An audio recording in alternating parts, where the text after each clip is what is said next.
Hello to everyone, welcome on student math vision. Student math vision आपका स्वागत है। तो आज हम लेकर आए हैं अगले पार्ट में, नेक्स्ट वीडियो में, कि 3 मार्क क्वेश्चन एपी में 3 नंबर क्वेश्चन किस प्रकार से पूछे जाएंगे। तीन हो सकता है, तो 5 नंबर में तो 4 नंबर पूछ जाएंगे, 4 या मतलब कि फिर 3 नंबर में इसी प्रकार के क्वेश्चन पूछे जाएंगे।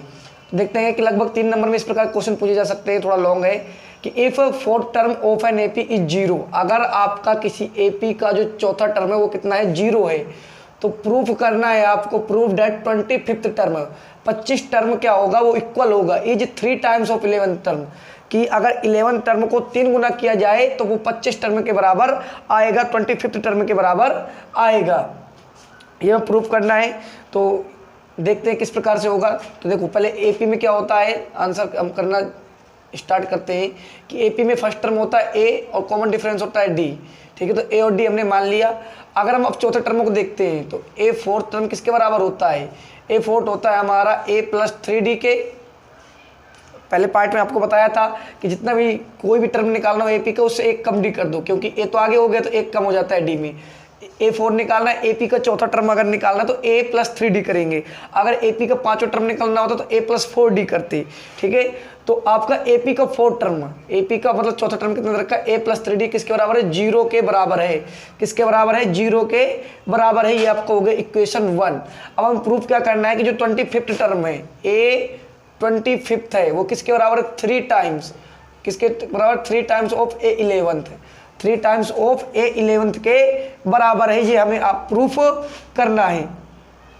ठीक है, तो देखते हैं किस प्रकार से प्रूफ करते हैं। देखो, अगर इसको देखते हैं तो क्या हो जाएगा, ए प्लस 24डी, ए 25 का ये होता है ए प्लस 24डी। ठीक है, क्योंकि 25th का क्या हो जाएगा, ए प्लस 24डी। इधर देखते हैं तो क्या हो जाएगा, ए 11 का ए प्लस 10डी, ए प्लस 10डी। ठीक है, ये हो गया। अब देखो इसको हम किस प्रकार से लिख सकते हैं। पहले देखो, हमें ये पता है कि जो a प्लस 3डी है वो जीरो के बराबर है, क्योंकि a4 हमारा जीरो है। ठीक है, तो इस प्रकार से इसको लिख सकते हैं क्या, कि a plus 3d plus 21d, इस प्रकार से नोट कर सकते हैं। हम कर सकते हैं कि नहीं कर सकते हैं। देखो, a प्लस 3d और प्लस 21d इक्वल 24d हो जाएगा। 24 को हमने तोड़ दिया 3d और 21d में। ठीक है, ऐसे इधर तोड़ सकते हैं इसको हम, क्या कि हो जाएगा हमारा 3a प्लस 30d, मल्टीप्लाई कर लिया, ये हो जाएगा। तो देखो, अब हम a प्लस 3d किसके बराबर, a प्लस 3d जीरो के बराबर है, तो इधर हो जाएगा 0 प्लस 21d। ये हमें प्रूफ करना था ना, ये हमें प्रूफ करना था कि जो a 25 है, 25th टर्म है, वो 3 टाइम्स ऑफ 11 टर्म के बराबर है। तो 25th term equal to 3 times of 11 term, ये हमें प्रूफ करना है। तो दोनों के इक्वल लाना है। देखते हैं दोनों इक्वल आते हैं कि नहीं आते। तो देखो, a प्लस 3d किसके बराबर हो गया, जीरो के, प्लस 21d। इसको हम देखो किस प्रकार तोड़ सकते हैं कि a plus 3d plus a plus 3d plus a plus 3d, या अंदर हम इसको तोड़ सकते थे किस प्रकार से। इतना ना करने के हम क्या करते, 3 बाहर निकालते रहते और क्या हो जाता हमारा कि a plus 3d plus 7d। ठीक है, a plus 3d plus 7d, क्योंकि देखो a आ गया, 10 को हमने 3 प्लस 7 में तोड़ दिया, तो क्या हो जाता, बाहर 3 रहता हमारा, क्या हो जाता है यहाँ पर, ये किसके बराबर, a प्लस 3d जीरो के, तो 0 प्लस 7d। देखो, इधर हो जाएगा 21d और इधर हो जाएगा 3 इंटू 7d। ठीक है, तो ये हो जाएगा 21d और ये भी आपका हो गया 21d। दोनों किसके बराबर हो गए, 21d के बराबर हो गए, दोनों बराबर आ गए। हैंस ही प्रूव्ड। ये आपका क्या हो गया, प्रूफ हो गया कि जो तुम्हारा a 25 है, मतलब जो 25th टर्म है, वो 3 मल्टीप्लाई 11 के बराबर है। ठीक है, किसके बराबर है, 3 times of 11 term, 3 times of 11 term के बराबर है। ठीक है, इस प्रकार से हम डायरेक्ट क्वेश्चन कर सकते हैं। ये 3 नंबर का क्वेश्चन आपको आ सकता है, थोड़ा इलैबोरेट करके दिखाना होगा। पहले हम मानेंगे कि लेस्ट फर्स्ट टर्म कितना है, फर्स्ट टर्म a और कॉमन डिफरेंस कितना है d, कॉमन डिफरेंस का काम कौन कर रहा है, डी कर रहा है, ठीक है। कॉमन डिफरेंस डी है और ए हमारा फर्स्ट टर्म है, तो ए फोर्थ किस प्रकार से हो जाता है, ए प्लस 3d इक्वल टू 0, क्योंकि हमारा क्या है, फोर्थ टर्म 0 के बराबर है।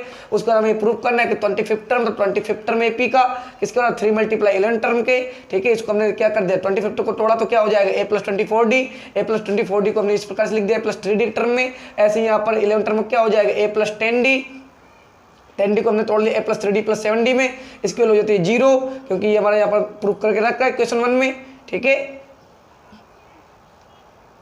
और फिर इसको हम कर देते हैं सोल्व, आ जाता है तो दोनों बराबर। इसका मतलब क्या है कि हमारा ये आंसर हो गया प्रूफ। अगला क्वेश्चन देखते हैं, अगला किस प्रकार से आता है, आप इसको नोट कर सकते हैं।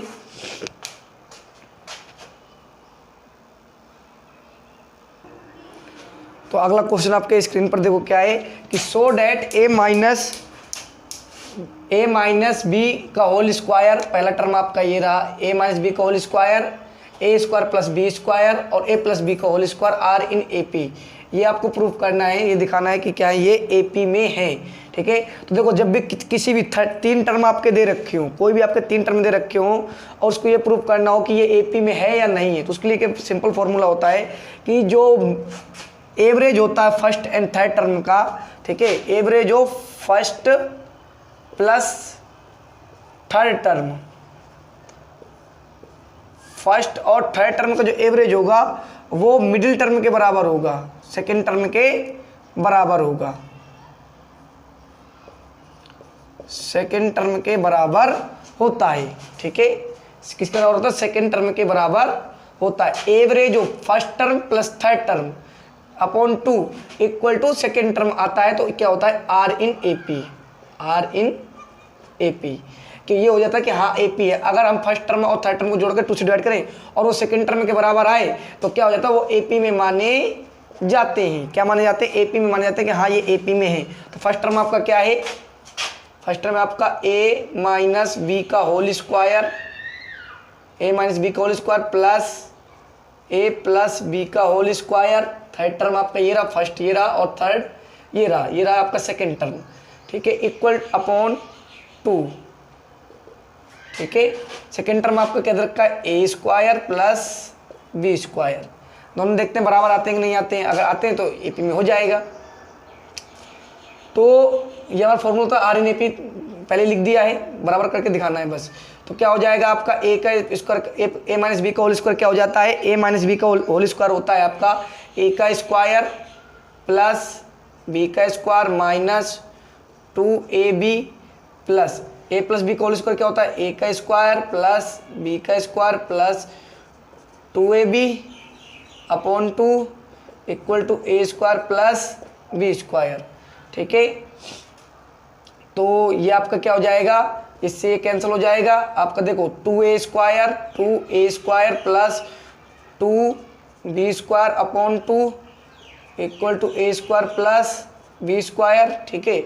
अब 2 कॉमन ले लिया था तो क्या बचा, A square plus B square upon 2 equal to A square plus B square, ये 2 से 2 कैंसिल, तो आपको देखो क्या हो जाता है, A square plus B square equal to A square plus B square, it means are in A P, ठीक है। इसका मतलब क्या हो गया, ए पी में हो गया, ठीक है। आप ये डाल सकते हैं क्या, एवरेज ऑफ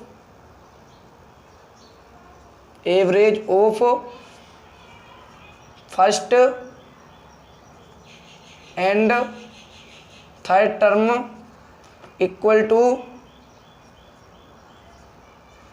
सेकेंड टर्म, सो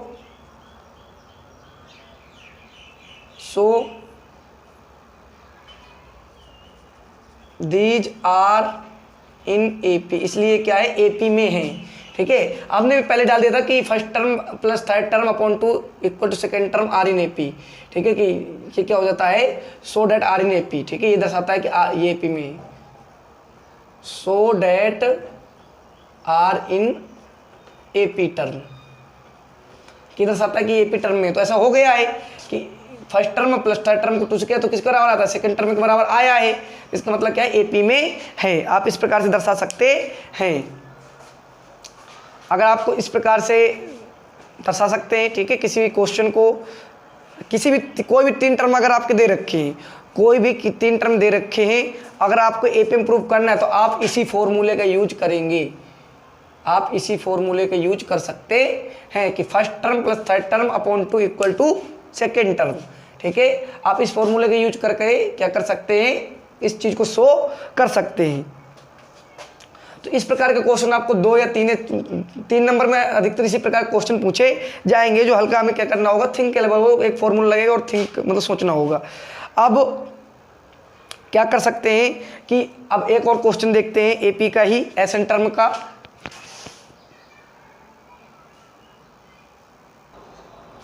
तो देखो अगला क्वेश्चन क्या है हमारी स्क्रीन पर कि if S N sum of N term, first N term, if S N 3n plus N square दे रखा है तो फाइंड आपको करना है, फाइंड ए एन टर्म, आपको ए एन टर्म निकालना है। ठीक है, एन टर्म निकालना है, किसी भी एपी का nth टर्म निकालना है कि nth टर्म क्या होगा।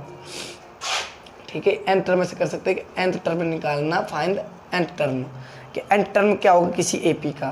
तो जब हमें किसी एपी का एसएन दे रखा हो और nth टर्म निकालना हो, सबसे पहले आपको क्या पता करना चाहिए, ए और डी पता करना चाहिए।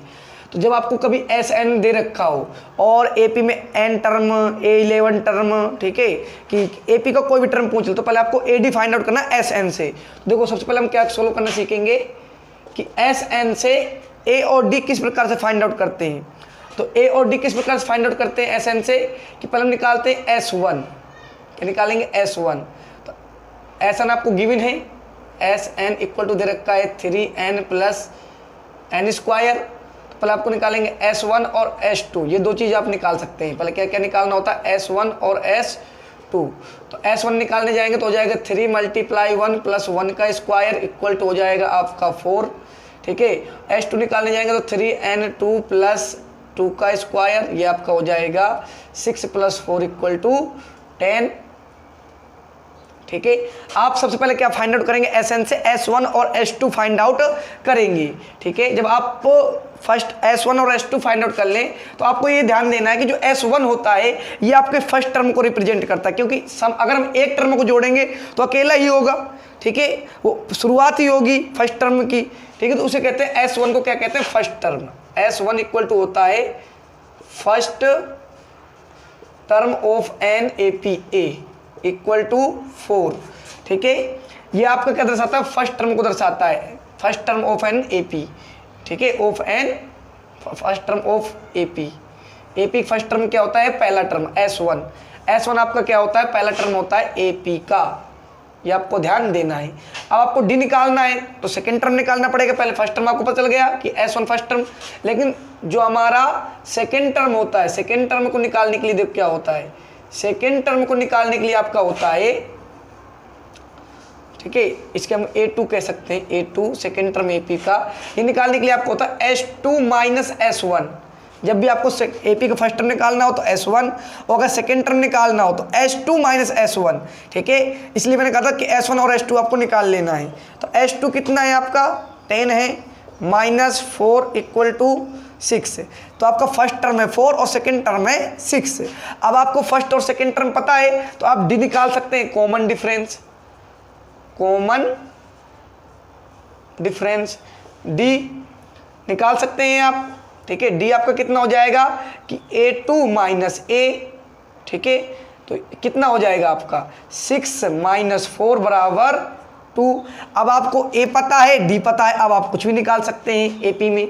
ठीक है, तो अब आपको एपी में क्या निकालना है, एन टर्म निकालना है। तो एन टर्म का मतलब है AN निकालना है। तो ए का एन का फॉर्मूला क्या होता है, A + n - 1 × D।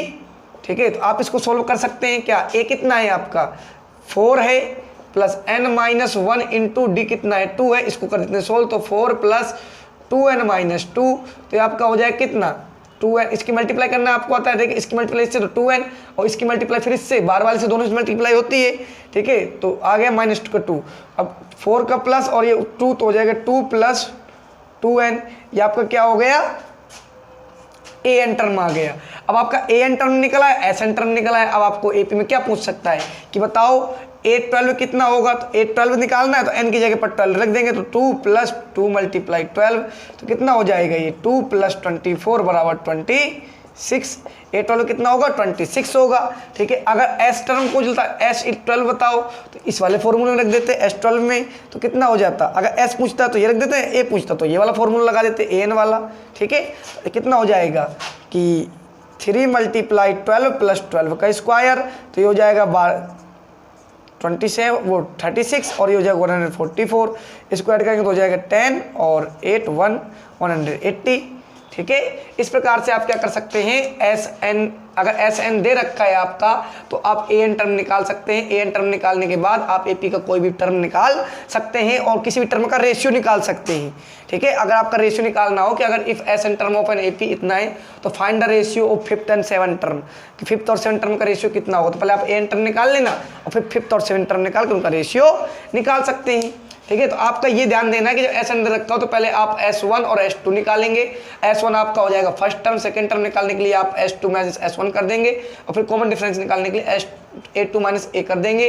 ठीक है, फिर आप किसी भी टर्म को निकाल सकते हैं। तो इसी प्रकार क्वेश्चन को देखने के लिए हमारे इस चैनल से जुड़ें और इस प्रकार के वीडियो आपके हेल्पफुल होंगे बोर्ड एग्जाम में। Thank you. आगे अगला पार्ट लेके आएंगे, 4 नंबर वाले में या 5 नंबर वाले में किस प्रकार क्वेश्चन पूछे जा सकते हैं, मतलब लॉन्ग क्वेश्चन किस प्रकार से होंगे। Thank you.